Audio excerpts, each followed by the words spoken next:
Where are we? This is a podcast, Dan.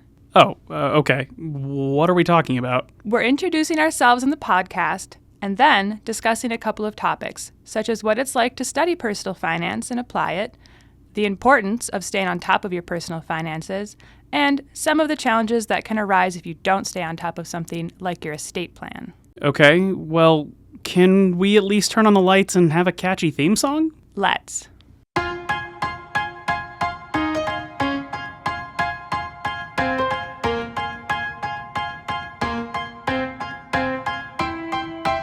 Welcome to the Science of Wealth, where we discuss the science behind financial planning and the art of learning and applying it. Welcome. I'm Dan Yerger. And I'm Emily Green.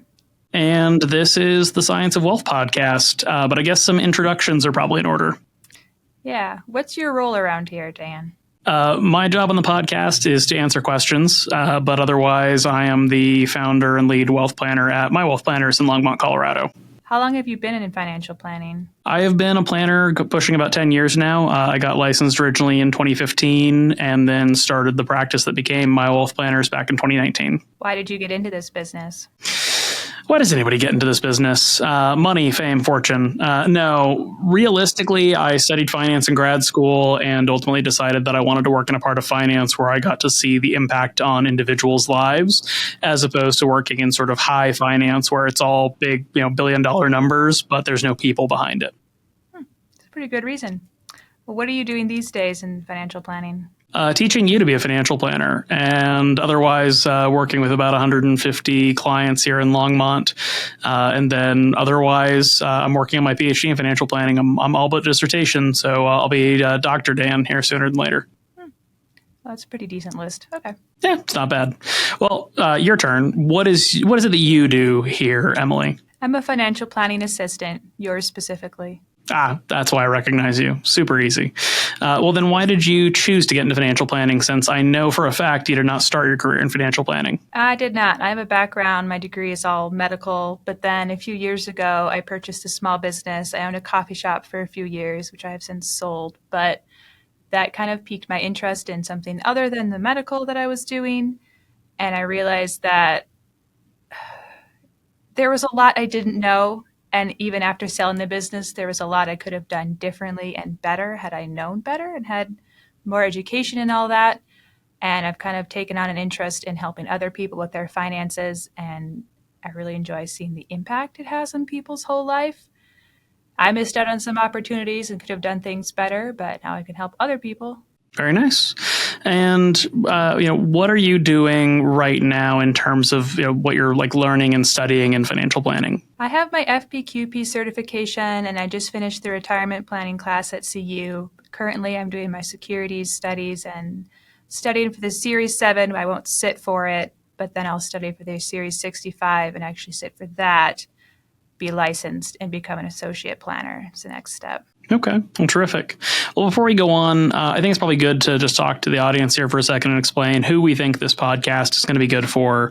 So I think this is good for a couple audiences. First and foremost, I think this is going to be a good podcast if you just want to learn about personal finance from people who make a living advising people around their personal finances. So investments, insurance, estate, tax, cash management, all that stuff is something that we work on daily as financial planners. And so I think this will be a good podcast for folks to learn about those topics.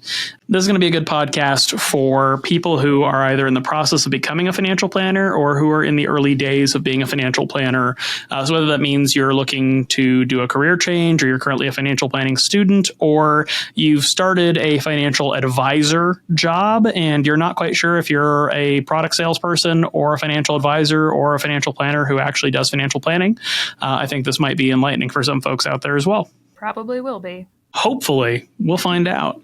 So let's go ahead and start by just talking about one of your recent learning experiences. So you just took the retirement planning class up at CU. Tell us a little bit about your class experience as a whole and some of the stuff you learned about. Class experience as a whole was new and different. I graduated from college the first time 10 years ago now. There's a big difference, at least to me personally, between going to school as a teenager versus going now that I'm almost 30. And actually, understanding at a deeper level that I need to understand it. I'm not just memorizing facts to pass a test. It's something I'm going to have to apply in my daily life and understand thoroughly. So I'd say I go at it much more seriously, and I get a lot more out of the class than I did the first time I went to school. So that's been a big comparison for me. And then, of course, the material is totally different. My classes before were all medical, and now it's finance. And you're my teacher. Yeah. So spoilers or confessions here. I teach the retirement planning class up at CU Boulder. So, you obviously you're in a different place as a student. You're learning it for different reasons, right? It's part of your job to learn these subjects as opposed to just trying to get a grade. What did we cover in the class that you thought was maybe something that you really should just know about, whether you're as a financial planner or just as an individual? Honestly, before taking the class and working here, but I didn't realize how many rules there were around retirement accounts and how difficult it can be and how many penalties there are to taking money out of them. And then the obvious big one, the importance of compounding interest and starting young, which everyone told me, you hear about it. Yeah, start as young as you can. And I kind of thought, well, that's great, but I don't have enough extra money. I'll start later. I'll do it next year. And I kind of wish I'd done it earlier. Sure. I think the interesting thing about the starting it earlier thing is that I don't know many people who didn't get the compounding interest talk at some point. Like my parents, I think my dad got me the Rich Dad, Poor Dad book, which is terrible, by the way, but it was well intended. It was a good gift. And it talks about compounding interest and investing early and getting all that stuff done. But life gets in the way. You go to school, and whether you're paying for it yourself or you have a scholarship or your parents helping pay for it, and then you jump off into adulthood, or if you didn't go to college, you just jump straight into adulthood and you're kind of responsible for all your own expenses. And by the time you make even kind of a good first job, whatever that means for you individually, now you've got to pay rent, and you've got to maybe pay for a car loan, or maybe you have student loans, and you're just trying to enjoy life still because you're still kind of an adolescent in many ways. And it's really hard to start saving. And when you start saving, it seems like it doesn't do very much. It doesn't go very far, and it seems a little bit silly. But every person we talk to as financial planners who are in their 50s or 60s or well into retirement, without fail, right? The batting average here is 1,000. Everybody wishes they'd saved more. Everybody wishes they'd saved earlier. It's just such a common issue that we run into, that no one started as early or as quickly or as much as they feel like they should have in hindsight. Yeah. I guess I always thought it as an extra thing. Like, as you said, after I pay off this car, or, I bought a business, so I was reinvesting anything extra I had into the business. And I thought, well, after the first few years when we're making more and I feel comfortable, then I will. And there's always something coming up. It's like, well, after this, I'm going to open a retirement account. And then my 20s passed by and I didn't do that. Funny how time flies by when you're having fun. Yeah. I think that's the expression. Yeah. Working hard and having a lot of fun. Well, I mean, at least it was fun and it wasn't all hard work. But obviously, as you learn and as time goes on, right, other things start to become bigger priorities. I think another thing that I observe as faculty teaching that type of class is, as you already described, a lot of students are just there to learn what they need to pass a test. And even if they're going to become financial planners, not all of them take it as seriously as they should. And of those who aren't, but are just taking it as a class to learn about retirement planning, many of them don't seem to think that it applies to them. And compounding interest and investing early is such a common thing, but they'll take lessons from anything from Roth IRAs versus doing a 401k, or the difference between taking a job that has a pension versus a profit sharing plan or a 401k. And it just sort of goes in one ear and out the other sometimes. And I get a chuckle out of that a little bit, because a common thing that we hear from not clients, but just in the public, particularly as financial planners, is there's so many influencers out there selling a one size fits all vision of finance. If you just read my book or follow my blog or listen to my podcast, irony noted, you will learn everything you need to know about personal finance and you'll be fine. You'll do great. You'll do wonderfully. And that's just not the reality. When I see most people, there are definitely people at the end of the bell curve who are doing finance really well on their own. They're just crushing it, and good for them. But I think a lot of people confuse just saving or just having money with being financially successful or with doing their own finances as well as they could, and they don't have the skill set or the context to know whether that's true or not. I think they also don't know how to scale it up because I certainly didn't. My mom tried to teach me at a young age. She said, always save 10% of your income into a savings account no matter what. And I did that diligently, always. And I thought, well, I'm doing that. I'm set. I saved 10%. I'm not doing too bad. Well, and kudos to you for saving 10%. But I mean, even in your particular kind of personal example, right? What was one of the very first things that we figured out about how you save when you started this job? I mean, several things, but one, I was just putting it into a savings account. I wasn't investing it. I was literally just saving it. And, on top of that, right, a savings account is great, but you were getting essentially no interest on it. So even though you were doing the responsible thing of saving money, you were actually losing money technically. You had it, your balance was never going down, but your purchasing power was going away even as you were saving. Yeah, and that was not something I'd ever thought of. And, I don't think I even realized the rates that a high yield savings account had. I knew they existed. I'd heard of them.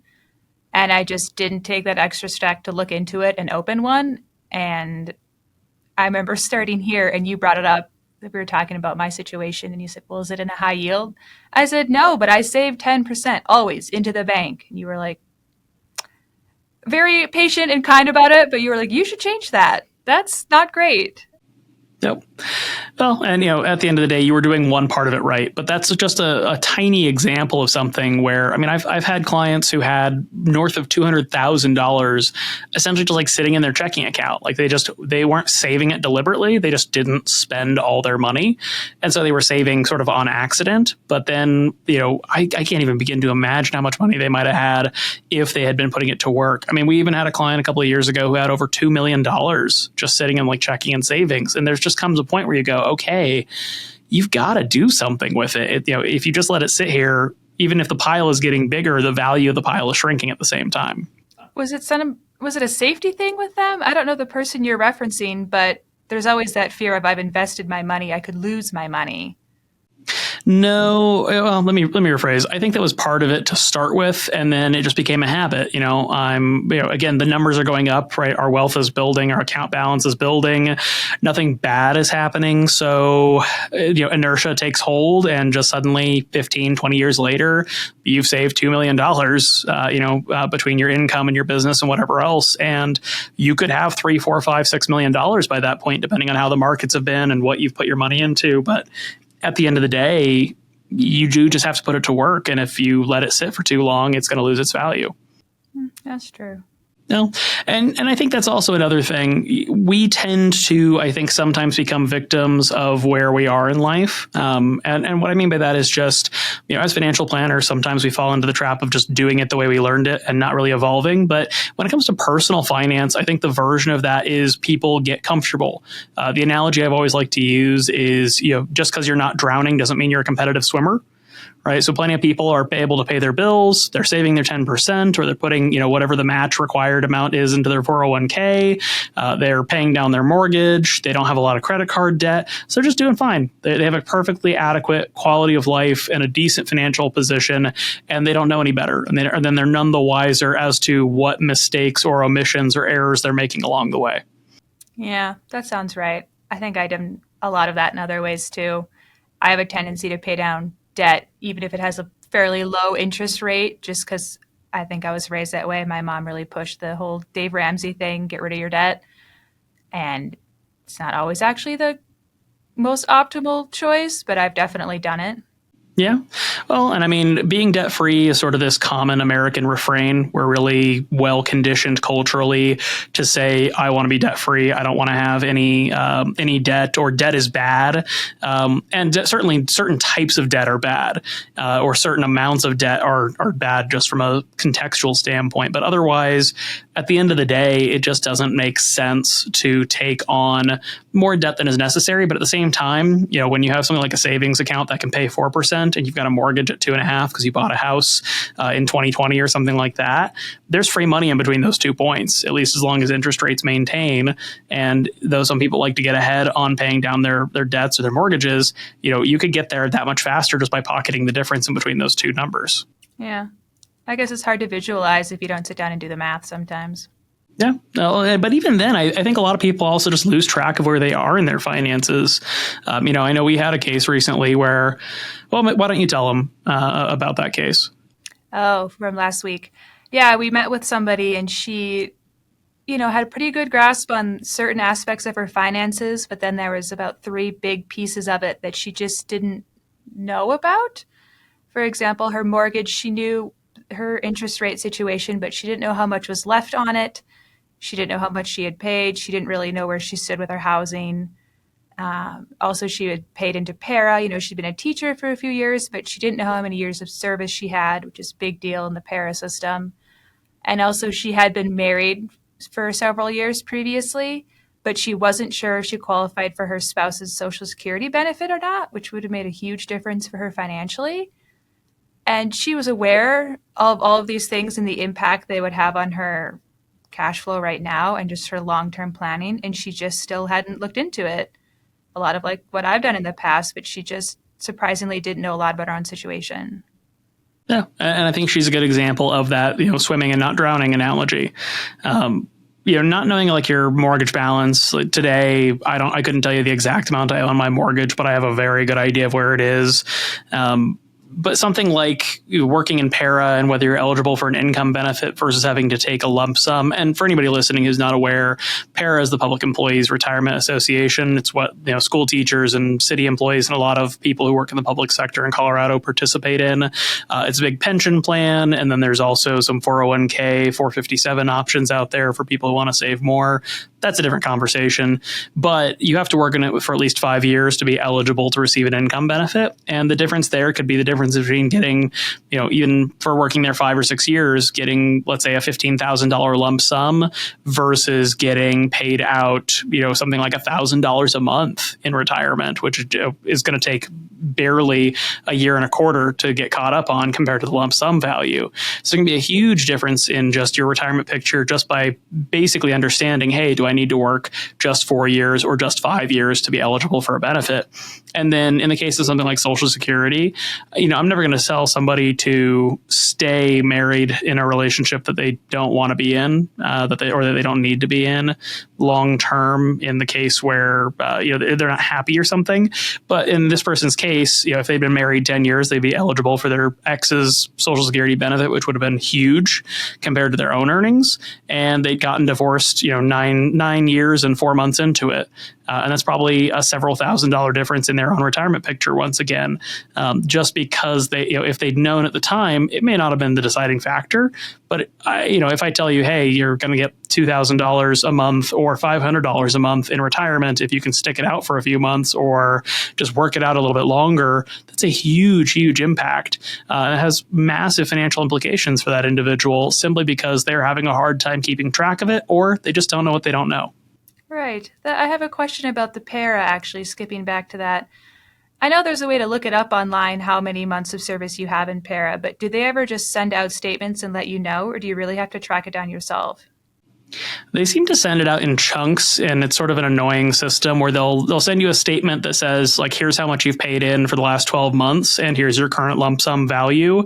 And I've seen some that have your start date on it, but not your crediting service time on it. And other times I've seen it with a crediting service. I don't know what the difference is or why those statements come out differently sometimes, but I've seen all sorts of versions of it where ultimately some people have, all the data you could possibly need on it and others don't. The one part that seems to always be missing is the estimate of income. And you can go on the para website and most pensions will have some sort of online tool for you to either get a quote or calculate and estimate what your benefit should be.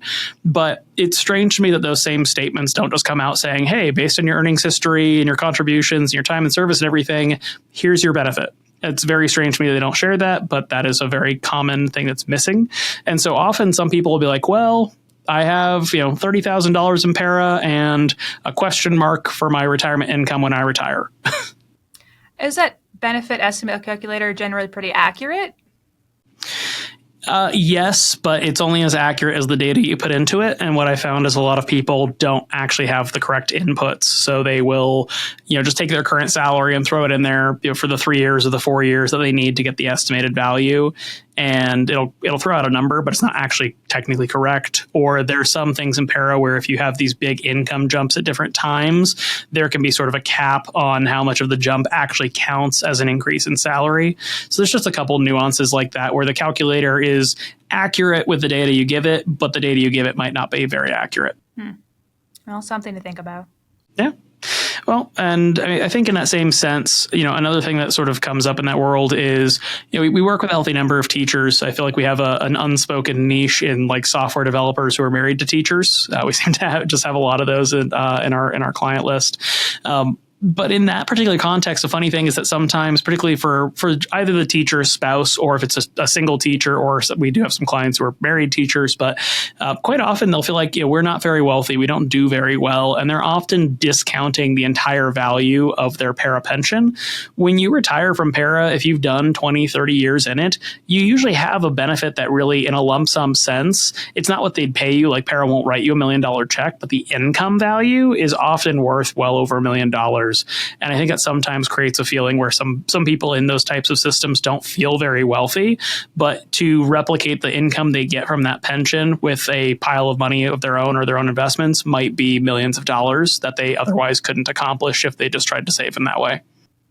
When you sign up and start paying into para, if you get a job that qualifies for it, do they do a very good job of explaining that to you? Or you're kind of having to self-educate on how it's all set up? I think para and its team and the employers would disagree with the employees about that. I think most employees would say they didn't feel very well educated. I think the para people and anybody who runs a pension, not just para, would probably point to like a website and brochures and webinars and seminars every month and like education programs and counseling, like all these resources to help you get it. And it's just not used very much. And it's not taken up on very much. And then consequently as well, there's then a problem where they, have all the resources, but if they don't read the book, they don't learn from it. To just sort of put it in those terms. I find that a lot of pension participants, para and otherwise, often say that they learned a lot more about their pension via sort of tribal knowledge, right? Their fellow coworkers who are ahead of them in their careers have told them something. And there's a problem with that, which is, of course, your fellow coworkers are not always a reliable source of information. And consequently, there can be an issue there where they've gotten information, but the quality of it varies dramatically. Well, then isn't it pretty person specific? Like for one person, maybe you should take the lump sum, but for the next person, you definitely shouldn't. And that's a perfect example of it, right? Your one coworker might say you should always take the income. There's no reason not to, but they may not be aware that you have a family history of heart disease or cancer or Alzheimer's, Lou Gehrig's, something that tends to kick in as you get up there in years that might make the income benefit not worth it for you, or vice versa, right? They say you should just take the lump sum benefit. The income's not worth it, but everybody in your family lives to 105, and you're going to make out like a bandit on that income benefit. It's such an individual question. And particularly, it gets very nuanced when you have substantial earnings differences between the para participant or the pension participant and the spouse or the individual in the household who doesn't work in that type of system, where it can feel like one, has $1 million and the other one has nothing, but it's just because one of them has a pension, one of them has a 401k plan. Yeah, I guess we do see that a lot. Okay. Sure. I think the other part too is what is the legacy you want to leave? The one trade-off with a lot of pensions, annuities, para, all those is that you often have very little survivor's benefit. There's sometimes a thing where you reduce your income by, let's say, a quarter of the value of the potential pension, but then it'll last as long as both you and your spouse are still alive.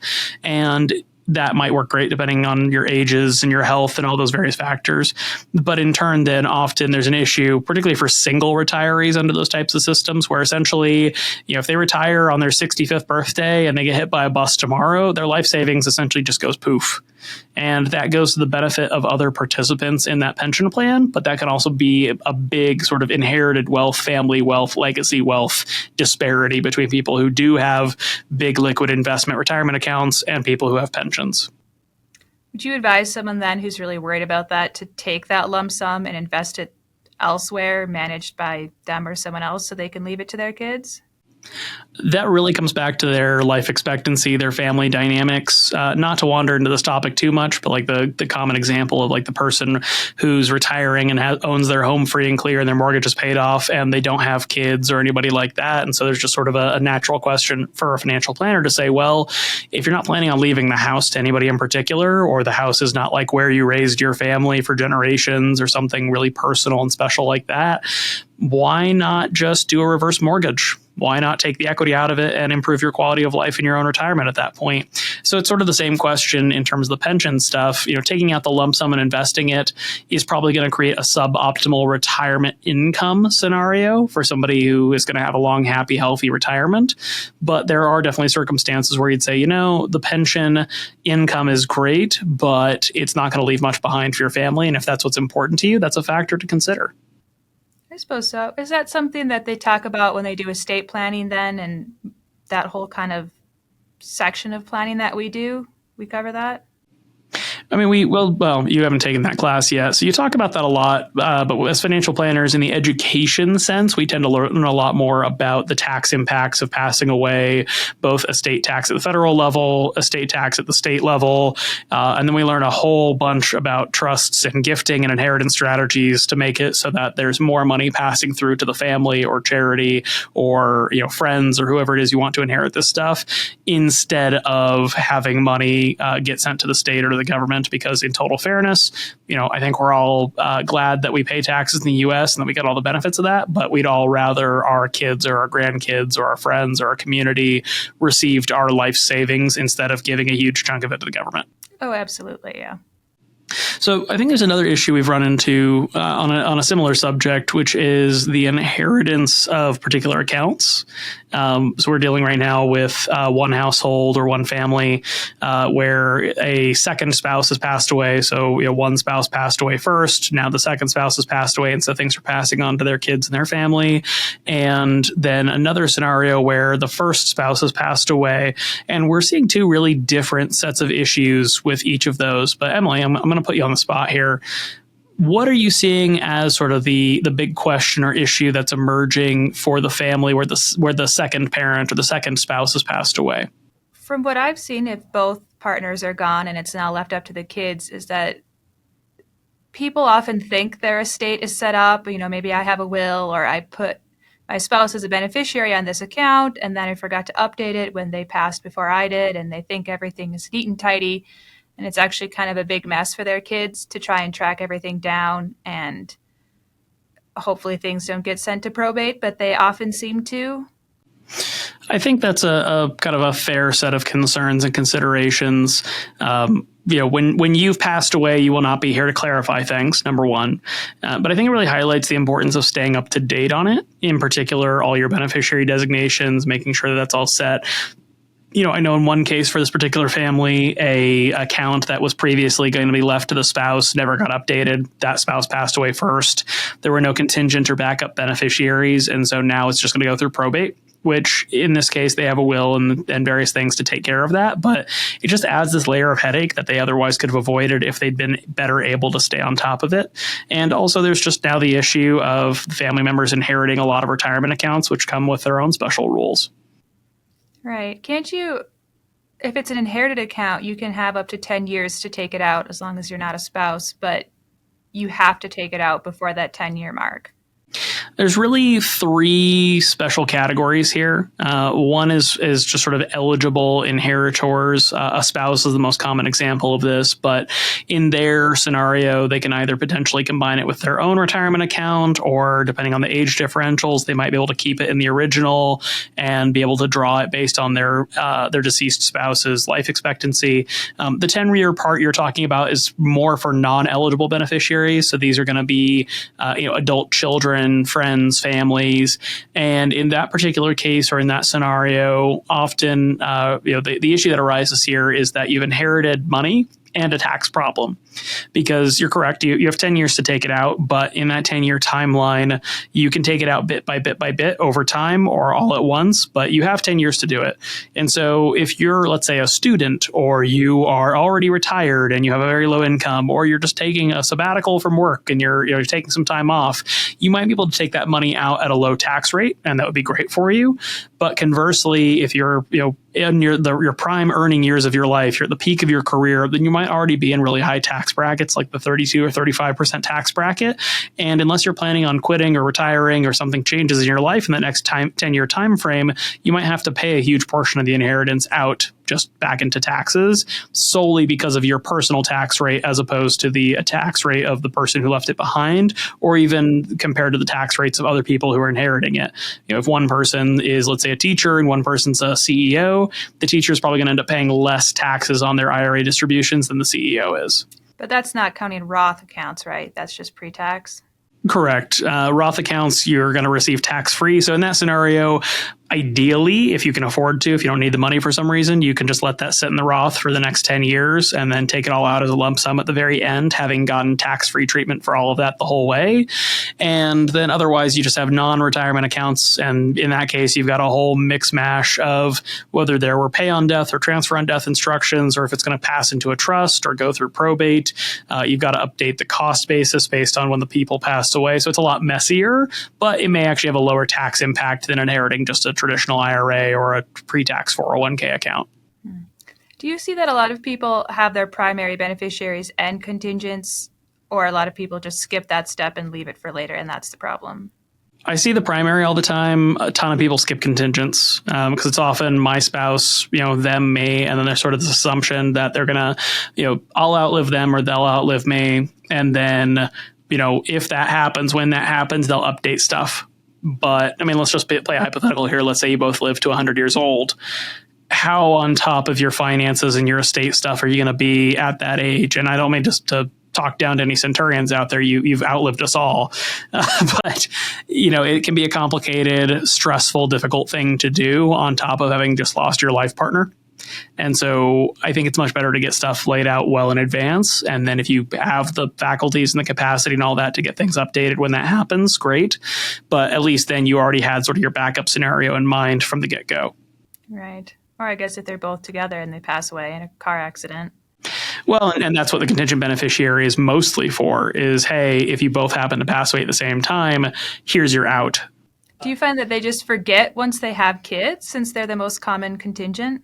Not that they forget. I do see a lot of kids as contingent beneficiaries. What I often see actually here is a concern around the kids inheriting the money. And so sometimes there's sort of this mental avoidance game where parents will be like, well, I'll list my spouse or, the other parent, as it were, on the accounts. And then, when the kids are older, we'll add them on. But until then, I'm going to assume my spouse outlives me, and I don't really want my kids directly inheriting this big account potentially.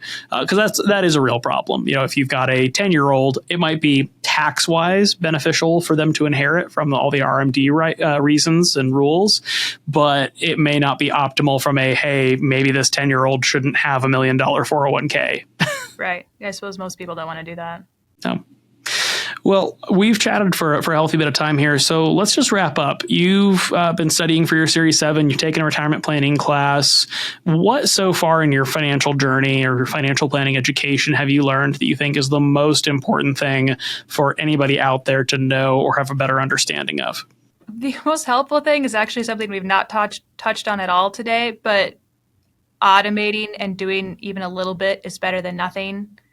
I found that I save very easily when it just automatically comes out of my paycheck. Even if it was a very small amount, $50 a month, it gets me into the habit of doing it. And then I can scale up whenever I do get a chunk of money or a raise or whatever. It's already in place.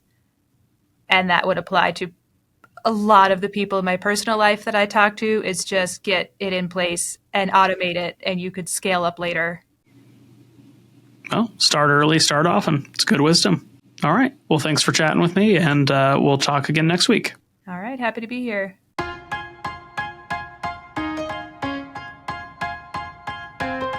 The The Science of Wealth is produced by My Wealth Planners, a registered investment advisor in Colorado. The theme song is This Is Your Time by Dan Phillips. The podcast is intended for educational purposes only and is not investment advice or any other form of advice. Not all material discussed on the podcast is appropriate for every individual in every circumstance, so you should consult with a certified financial planner, tax professional, or legal professional as appropriate before attempting to apply any of the subjects, strategies, or tactics discussed on the podcast.